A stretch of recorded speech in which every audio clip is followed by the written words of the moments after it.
Hey, welcome to EPN. My name is Victor Lucas, and we bring you the latest in everything cool every single day, thanks in a large part to our pals at the VFS School of Game Design.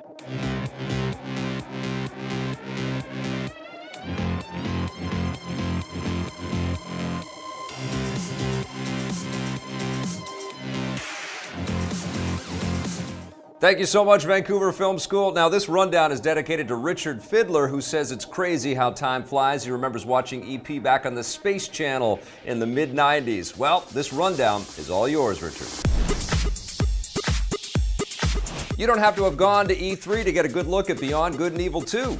Ubisoft has released a lengthy gameplay demo for the new action-adventure game, and this is basically the same gameplay demo that was shown behind closed doors to journalists at E3 last week. In the video, the game's creative director Michel Ancel shows off what players will be able to do. Specifically, he shows how the new game engine they're building will allow them to create massive and detailed worlds, literally, with players being able to explore every inch of entire planets. Ancel points out that the scale of the game is changing traditional aspects of development, like lighting. For example, instead of creating traditional sunset-style lighting effects, the sunsets in the game are actually the result of players standing on a massive planet that's orbiting around an even more massive sun, which totally blows our minds. As for how you'll get around in the game, the spacecraft will be able to travel within the atmosphere of a planet and then seamlessly go up into space with everything existing simultaneously. Basically, Beyond Good and Evil 2 is looking like a more advanced version of last year's No Man's Sky. Needless to say, this is a very ambitious undertaking on Ubisoft's part, which is probably why they haven't named a release window yet. Then again, it might not be that far off, because Ubisoft has already started taking applicants for a beta test. You know, we'll keep you up to date on the latest Beyond Good and Evil 2 news. And an even bigger science fiction universe may have found a new hope.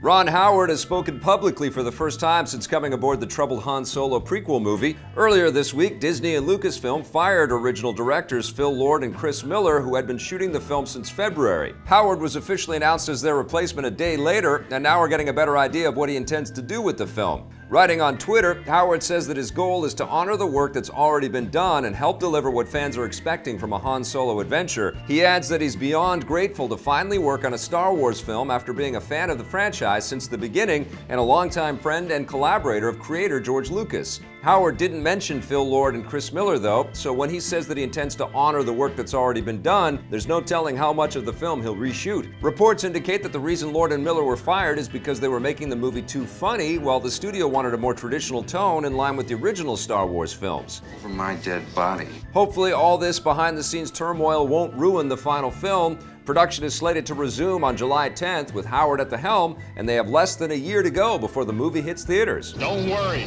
she'll hold together.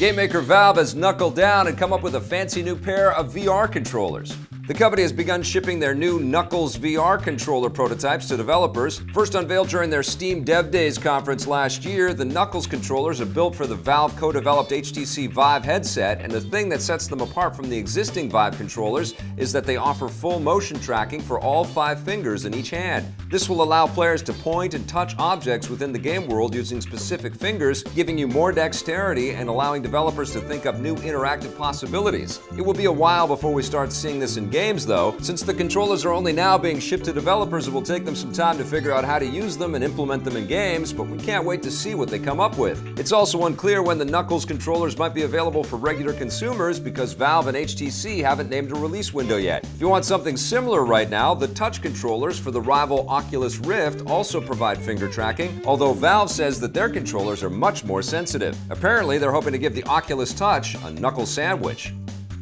Nintendo hasn't yet embraced virtual reality or augmented reality, but that hasn't stopped Nintendo fans.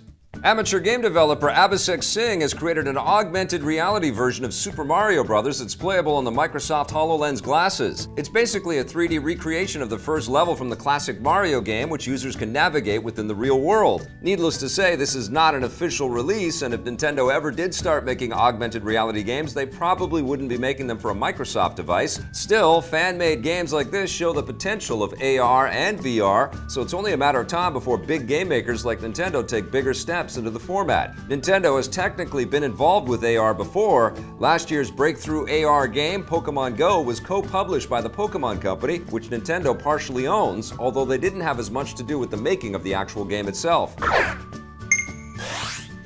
As for virtual reality, Nintendo has previously stated that they're not big fans, fearing that it's too closed off and prevents gaming from being a social experience. They did, however, file a patent last year for a Switch VR peripheral, which would allow users to slide the Switch tablet into an empty VR headset, although this is no indication that they actually plan to make it.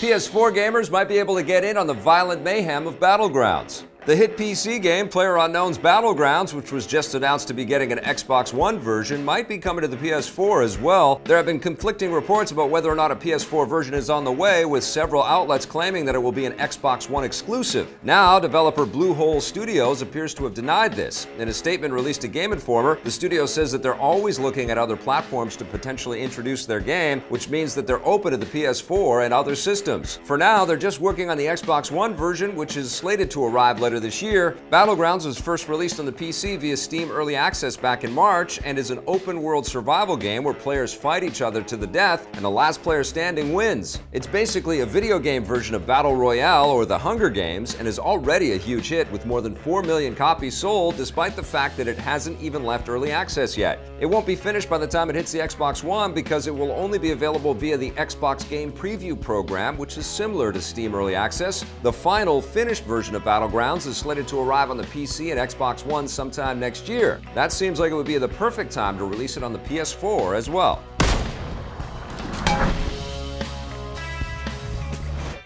That's it for the rundown. You rock for watching. Remember, if you want to learn more about game design, visit our pals at VFS.edu. We'll be back again on Monday with a brand new episode for you. In the meantime, watch some of the other content we've made for you, and if you dig it, hit subscribe, okay?